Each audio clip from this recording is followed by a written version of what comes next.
बहुत दिनों पुरानी बात है। गंगा नदी के किनारे एक बहुत बड़ा जंगल था। उस जंगल में बहुत सारा जानवर मिलजुल कर रहते थे।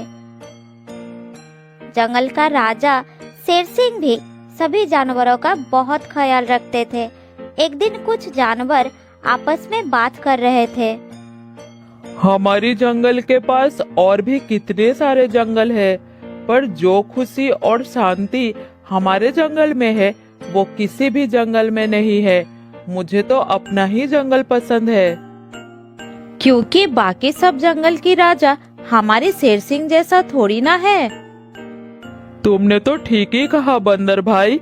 मैंने तो सुना है कि बाकी जंगल के राजा इतना बदमाश है कि जब उन्हें भूख लगती है तो वो अपने ही जंगल के जानवरों का शिकार कर लेते हैं।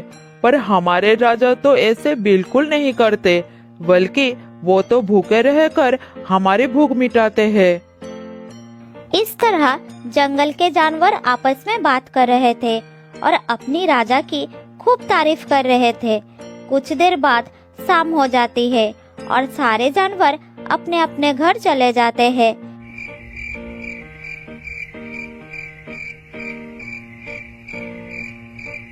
कुछ देर बाद लोमड़ी भागती हुई वहाँ पर आती है और फिर से सारे जानवरों को इकट्ठा करती है। फिर कहती है, अरे भाइयों, तुमने सुना? हमारे पास वाले जंगल में बहुत चोरी हो रही है और चोर को आज तक किसी ने देख भी नहीं पाई है। लोमड़ी बहन, क्यों हमें फालतू में डरा रही हो? हमारे जंगल में तो क्या, हमारे पास वाले जंगल में भी आज तक चोरी नहीं हुई। हाँ हाँ ठीक है, मत मानो मेरी बात। मैं तुम्हें डरा नहीं रही हूँ। मैं अपनी कानों से जो सुनी है वही तुम सबको बता रही हूँ। मैं अपनी बहन से मिलने पास वाले जंगल में गई थी। उसने मुझे बताया कि उसके जंगल में कुछ दिनों से चोरी हो रही है। इस खबर को सुनकर मैं डर गई थी, इसलिए मैंने सोचा कि मैं तुम सबको भी सतर्क कर दूं। लेकिन तुम्हें तो मेरी बात पर विश्वास ही नहीं है। लोमड़ी बहन, आज तक तुमने एक भी काम अच्छे नहीं किए, इसीलिए हम सब तुम्हारी बातों पर विश्वास नहीं कर पा रहे हैं। मैंने ठीक कहा ना भाइयों? हाँ हाथी भाई, तुमने ठीक ही कहा। वैसे भी सोने का समय हो गया है। इसकी तो आदत ही है सबका नींद खराब करने का। लोमड़ी की बात पर कोई विश्वास नहीं करता। फिर सब जाकर सो जाते हैं। इधर लोमड़ी ने जब से ये खबर सुनी थी तब से उसके आंखों की नींद उड़ चुकी थी, इसीलिए वो सारी रात सोती नहीं है। एक उल्लू से बातें करती रहती है।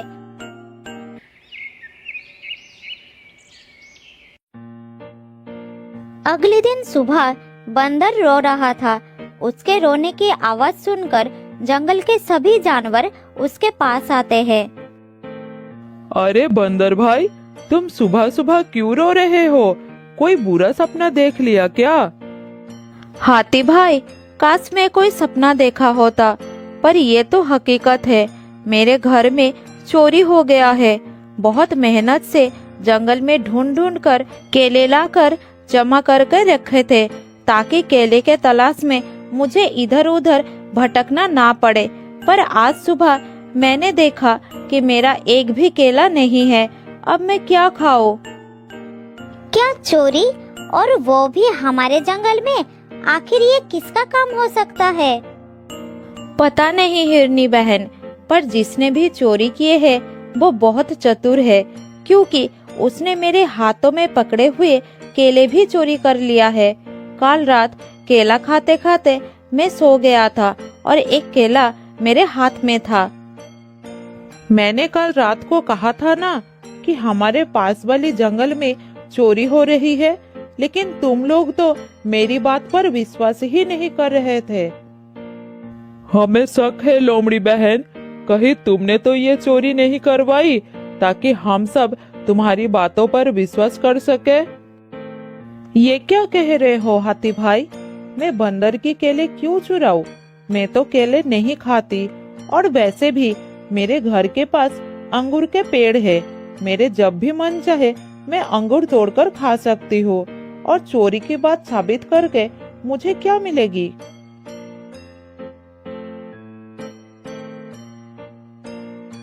इतना कहकर लोमड़ी वहां से चली जाती है। इधर किसी भी जानवरों को लोमड़ी की बात पर विश्वास नहीं होता। उस लोमड़ी को ही चोर समझने लगे और इसीलिए लोमड़ी को पकड़ने के लिए योजना बनाने लगे। हमारे जंगल में कभी चोरी नहीं हुई। मुझे तो लगता है इस लोमड़ी ने ही चोरी की है। सुनो, आज कोई मत सोना, और जब वो चोरी करने आएगी हम उसे रंगे हाथ पकड़ लेंगे और राजा के पास ले जाकर सजा दिलवाएंगे। सभी जानवर हाथी के बात मान लेते हैं। वो सारी रात नहीं सोते। सबने मिलकर लोमड़ी पर ही नजर रखते हैं और आधी रात लोमड़ी पर नजर रखते रखते सब सो जाते हैं। और अगली सुबह जब उनकी आँख खुलती है तब हाथी देखता है कि इस बार उसके घर में चोरी हो गया है। अरे ये क्या, ऐसा नहीं हो सकता। मेरे घर में चोरी नहीं हो सकती। आखिर ये चोरी कौन कर रहा है? लोमड़ी तो हमारे नजरों के सामने ही थी। क्या इसका मतलब तुम लोग सारे रात जागकर मुझ पर नजर रख रहे थे, और वो भी मुझ पर शक है इसलिए? अरे भाई रुको, लड़ना झगड़ना बंद करो। ये फालतू की बात है। इस समय आपस में लड़ने का नहीं है, इस चतुर चोर को पकड़ने का है। हम सबको एकजुट होकर उसे पकड़ना होगा। तो हम क्या करें? जंगल में चोरी बढ़ती ही जा रही है। अब हम रोज रात ऐसे जाग तो नहीं सकते ना। और क्या पता वो चतुर चोर दिन में चोरी कर ले तो? लोमड़ी बहन सही कह रहे हैं हाथी भाई। अब मामला बढ़ चुका है। अब हमें राजा के पास जाना ही होगा और उन्हें बताना होगा कि जंगल में किस तरह से चोरी हो रही है और इस चोर को पकड़ने में वो हमारी मदद करे। शेर की तो तबीयत खराब है। इस समय उसे ये बात बताना ठीक होगा क्या? क्योंकि हमारी वजह से उनकी तबीयत और न बिगड़ जाए। हाथी भाई, अगर यहाँ खड़े ये सब सोचोगी ना तो चोर को नहीं पकड़ पाओगे। इस बात को हमें शेरराज से बताना ही होगा, क्योंकि शेरराज ही इस चोर को पकड़ सकते हैं। मैं लोमड़ी की बातों से सहमत हूँ। वो बिल्कुल सही कह रही है। अब हमें उस चोर को पकड़ना ही होगा ताकि जंगल में और चोरी ना हो। फिर सभी जानवर निराश होकर शेर राजा के पास जाते हैं और उन्हें सारी बातें बताते हैं। सारी बात सुनने के बाद शेर सिंह कहता है, इतना सब हो गया, जंगल में इतनी चोरियां हो गई और तुम सब ने मुझे बताया भी नहीं। तुम सब इतनी देरी क्यों कर दी? महाराज, मैंने तो इन सब को पहले ही कही थी, पर इन्होंने मेरी बातों पर विश्वास ही नहीं की। इसीलिए इन सब ने आपको कुछ बताया नहीं, और जब चोरी बढ़ गई तब ये सब हार मानकर आपके पास आ गए। महाराज, हम सब से गलती हो गई। हमें हमारी इस भूल के लिए माफ कर दीजिए और चोर को पकड़ लीजिए। ठीक है, अभी मुझे थोड़ा सोचने का मौका दो। अभी आप सब घर जाइए और शाम को मुझसे मिलने आएगा।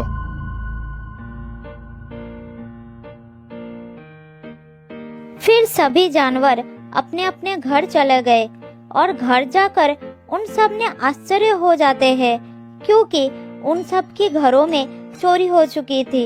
ये सब देखकर सारे जानवर बहुत परेशान होकर फिर एक बार शेरराज के पास जाते हैं और सारी बात खुलकर बताते हैं।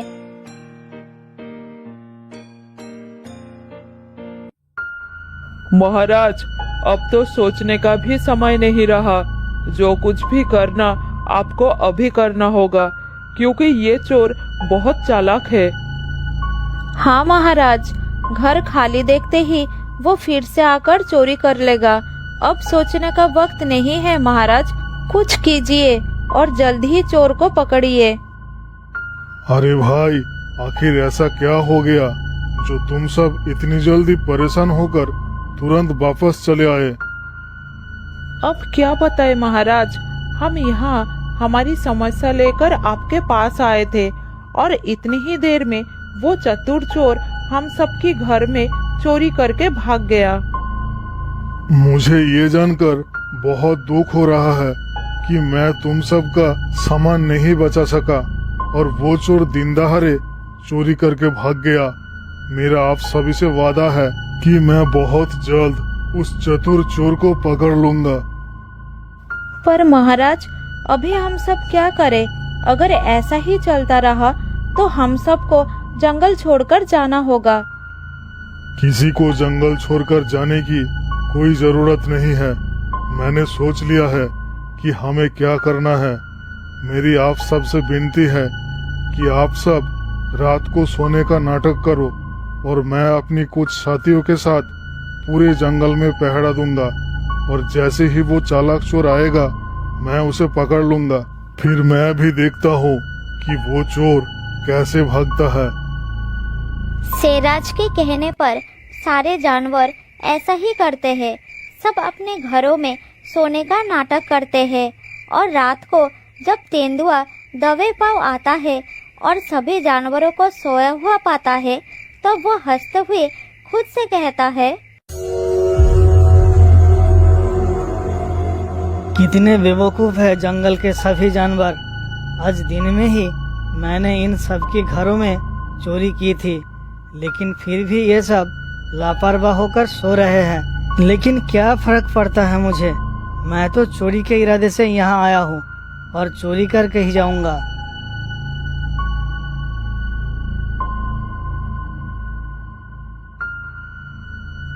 तब तेंदुआ चोरी करने के लिए सबसे पहले बंदर के घर में जाता है और उसके घर से कुछ सामान चोरी कर लेता है। उसके बाद वो हिरन के घर में जाता है और वहाँ से भी कुछ सामान चोरी कर लेता है। 2 घरों में चोरियां करने के बाद तेंदुआ खुद से कहता है, सुबह होने वाली है, बस और एक घर में चोरी कर लेता हूँ। इस खरगोश का घर इतना छोटा है कि इसके घर में चोरी करने में बहुत दिक्कत होती है, बस इसलिए ही इसका घर अभी बाकी है। इतना बोलकर तेंदुआ खरगोश के घर में घुसने की कोशिश करता है। तभी सब जानवर उसे पीछे से घेर लेते हैं।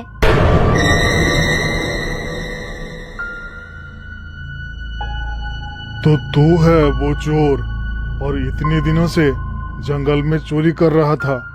तुझे क्या लगा कि तू कभी पकड़ा नहीं जाएगा? याद रख कि चोर कितना भी शातिर क्यों ना हो, एक ना एक दिन वो पकड़ा ही जाता है।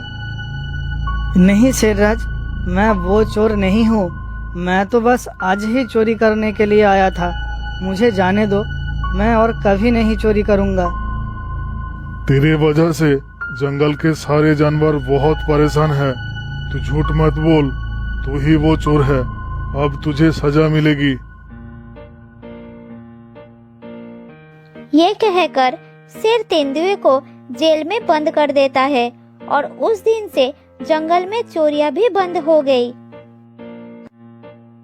बहुत दिनों पहले की बात है। शांतिपुर नाम के एक गांव में एक किसान के घर में सीलू नाम की एक बकरी रहती थी। उसके 2 छोटे छोटे बच्चे थे। उनमें से एक का नाम था सोनू और दूसरे का नाम था मोनू। सीलू अपने बच्चों को लेकर हमेशा चिंतित रहती थी, क्योंकि गांव के नजदीक ही एक घना जंगल था। बकरी को डर रहता था कि पता नहीं कब बच्चे खेलते हुए जंगल की तरफ निकल जाए और जंगली जानवरों का शिकार हो जाए। इस बात से चिंतित बकरी हमेशा अपने बच्चों को नजरों के सामने रखती थी। वो हमेशा अपने बच्चों को इसके बारे में बताती थी। सुनो बच्चों, तुम दोनों उस जंगल की तरफ कभी मत जाना। वहाँ बहुत सारे खतरनाक जंगली जानवर है जो तुम्हें देखते ही खा जाएंगे। इसलिए जब तक तुम बड़े ना हो जाओ यहाँ से बाहर कहीं मत जाना। मैं तुम्हारे लिए खाना लाऊंगी। ठीक है माँ, हम दोनों उस जंगल की तरफ कभी नहीं जाएंगे। तुम बिल्कुल चिंता मत करो। हम जब बड़ा हो जाएंगे तब तुम्हारे साथ बाहर जाएंगे।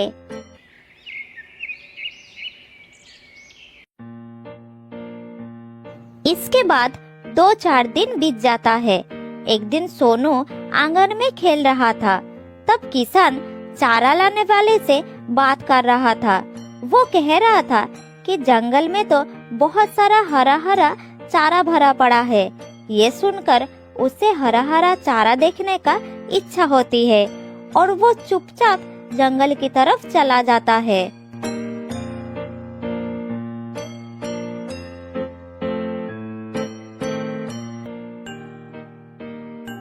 थोड़ी देर बाद जब सीलू घर में वापस आती है तब वो सोनू को नहीं देख पाती है। फिर बहुत चिंता में पड़ जाती है और मोनू को पूछती है, क्या बात है मोनू, तुम्हारा भाई कहाँ गया? मैंने तो तुम दोनों से कहा था कि मुझसे पूछे बिना बाहर मत जाना। यहाँ जंगली जानवर है। अब कहाँ ढूंढूं मैं उसे? वो तो इधर का रास्ता भी नहीं जानता। पता नहीं माँ, मैं तो अंदर पानी पी रहा था। वापस आकर देखा भैया इधर नहीं है। ठीक है, तुम इधर ही रुको, मैं अभी वापस आती हूँ।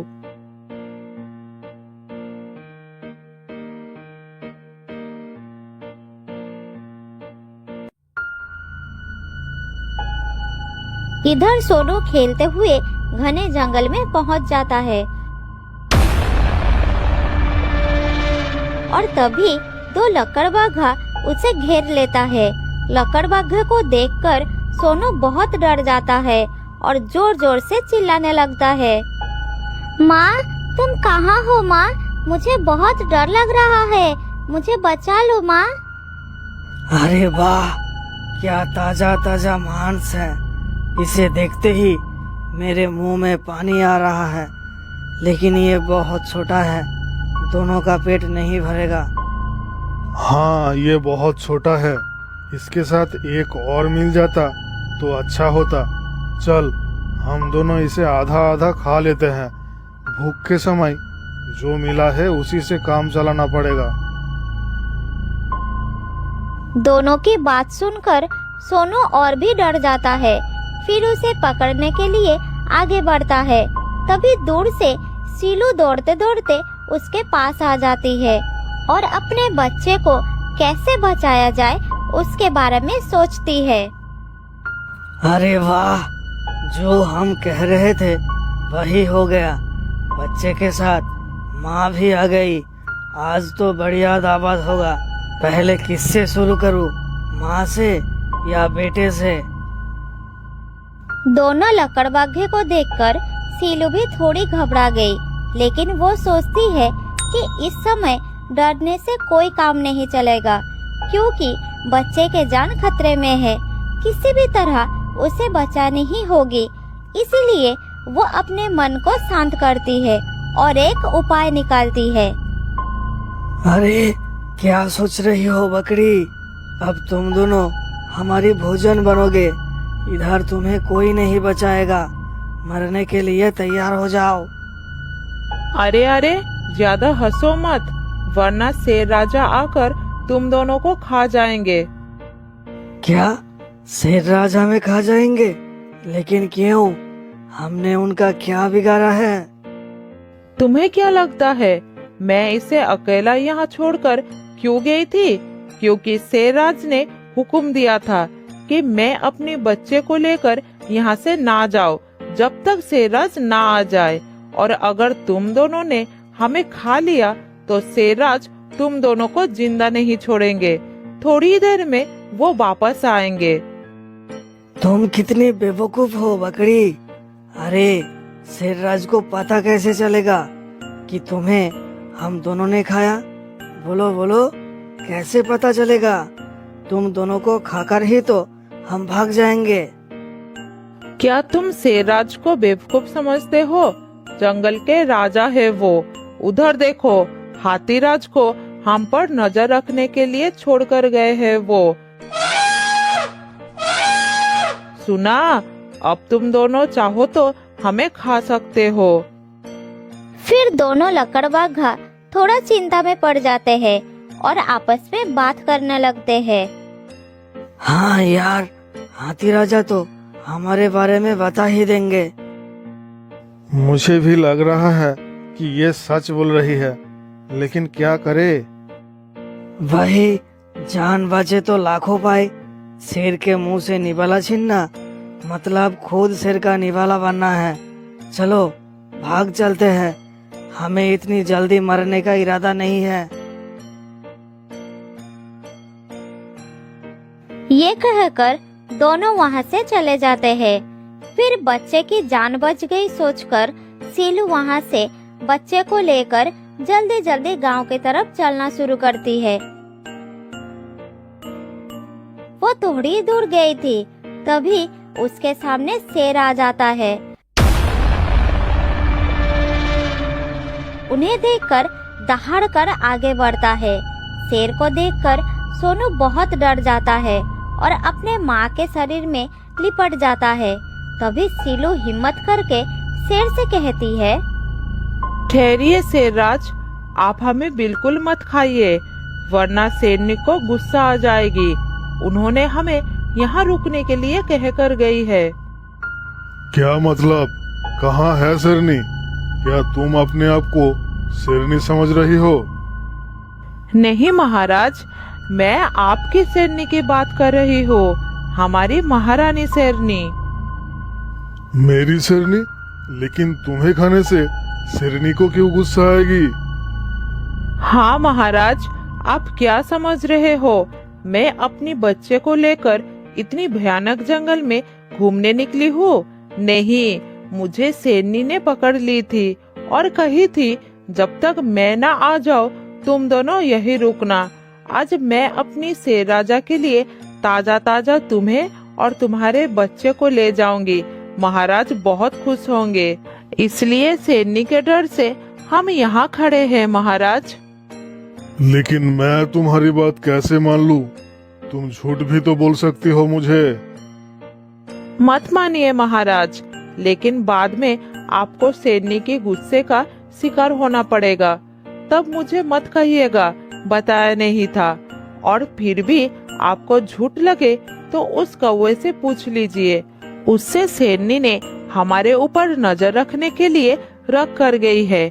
मेरे साथ कोई भी कुछ भी करेगा तो कौवा शेरनी को बता देगा, फिर शेरनी उसे छोड़ेगी नहीं। आप चाहे तो कौवे को भगा कर देखिए, लेकिन वो हमें छोड़कर जाएगा ही नहीं। आखिर शेरनी का जो हुक्म है। ये सुनकर शेर कौवे को भगाने के लिए दहाड़ता है, मगर कौवा एक जगह से उड़कर दूसरी जगह पर बैठ जाता है। ये देखकर सीलू झट से कहती है, कोई फायदा नहीं शेरराज, कौवा शेरनी का हुक्म नहीं मानेगा। ये हो सकता है क्या? महारानी का हुक्म मानना ही पड़ेगा, नहीं तो वो जान से हाथ धो बैठेगा। सच कह रही हो तुम। कौवा तुम्हारी जासूसी के लिए ही है, इसलिए यहाँ से नहीं जा रहा। ठीक है, शेरनी से पंगा कौन लेगा? मैं ही चला जाता हूँ। बाद में तुम दोनों को तो शेरनी मेरे लिए ही लाएगी ना। ये कहकर शेर वहाँ से चला जाता है। उनके जाते ही सीलू अपने बच्चे को लेकर जल्दी जल्दी गांव के तरफ भागती है।